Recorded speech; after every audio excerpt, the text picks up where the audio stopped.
It was a chilling warning, a direct message from Ukrainian President Volodymyr Zelensky to Russia's ruling elite. Speaking with the American news site Axios, he declared that Moscow's leaders could soon find themselves seeking refuge underground. His words, sharp and deliberate, were designed not only for international headlines, but for a very specific audience, the officials sitting inside the Kremlin itself. Zelensky's message was stark. If Russia does not halt its invasion of Ukraine, the Kremlin will become a military target. In his interview, he clarified that Ukraine does not attack civilians.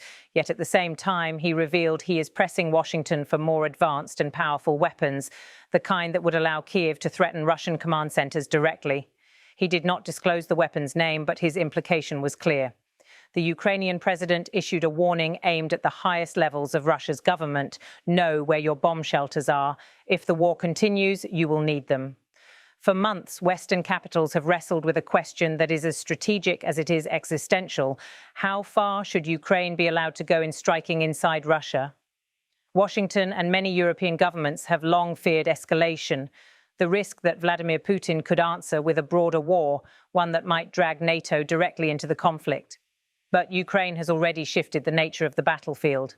In recent months, Ukrainian forces have repeatedly struck Russian energy facilities. Oil depots, pipelines, and key industrial plants have all come under attack, not to punish civilians, but to undermine the infrastructure fueling Russia's war machine. Each strike carries symbolic weight, a message that Ukraine's reach now extends far beyond the front lines of Donetsk, Kharkiv, or Kherson. At the same time, Russian drones and aircraft continue to violate NATO airspace. These incursions, sometimes deliberate, sometimes accidental, highlight just how fragile the boundaries of this war have become. A single miscalculation, a drone veering too far across a border, or a NATO pilot forced to respond, could ignite a confrontation between nuclear-armed powers. The stakes are immense. For Zelensky, however, deterrence is not only about weapons, but about communication. His rhetoric, blunt, unflinching, is aimed at planting uncertainty in the minds of Russian officials. If they believe that their offices, their ministries, or even the Kremlin itself could become targets, the cost of continuing the war rises exponentially. This interview with Axios was also a test of American resolve. Zelensky knows that politics in Washington are shifting. While support for Ukraine remains strong, questions about cost, duration, and America's long-term role in the war are becoming louder. His words were carefully calibrated to remind US policymakers that Ukraine does not seek conquest, but survival. By hinting at undisclosed new US weapons transfers, Zelensky underscored his point. Without Western support, Ukraine cannot hold back Russian forces, let alone deter them from further aggression. At home, the war has transformed everyday life in Ukraine. Elections, once a symbol of its democratic resilience, have been indefinitely suspended. Cities lie in ruins. Families live under the constant threat of bombardment. Yet Zelensky told Axios he does not intend to cling to power once the war ends. When peace is restored, he said, Ukraine's democracy will resume its course and his presidency will end. This pledge is both practical and symbolic. It reassures Western allies that Ukraine remains committed to democracy, even in wartime.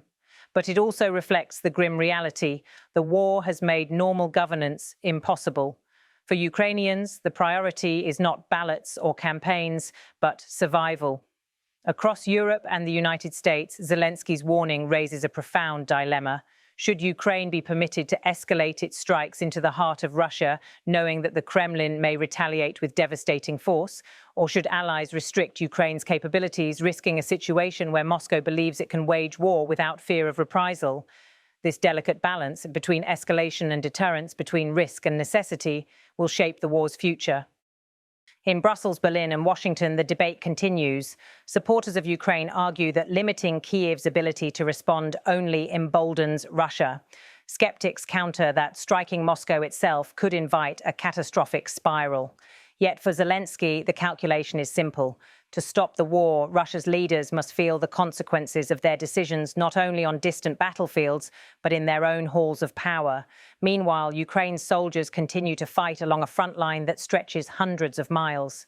In Donetsk and elsewhere, Zelensky appears regularly, speaking with troops, reviewing maps, and standing shoulder to shoulder with his commander-in-chief, Oleksandr Syrsky. These visits are both practical and symbolic, reinforcing his image as a leader who shares the dangers of war with his people.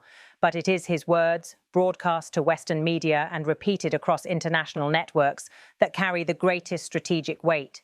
By telling Russian officials to prepare their bomb shelters, he is not only warning them of potential attacks, he is also signaling to the West that Ukraine will not accept limits on its survival. For ordinary Ukrainians, this defiance is both a source of pride and a reminder of the dangers ahead. Every day, they live with the reality that peace remains distant, that the war could expand, and that their future depends on decisions made in Moscow, Washington, and Brussels. Zelensky's defiance remains unbroken. His warning, part challenge and part deterrent, was crafted to pressure Moscow, galvanize allies, and remind the world that Ukraine's fate is not sealed. And while his words echoed across international headlines, their true audience was narrower, the officials inside Moscow's corridors of power. Those who, if this war continues, may indeed need to know the locations of their nearest bomb shelters.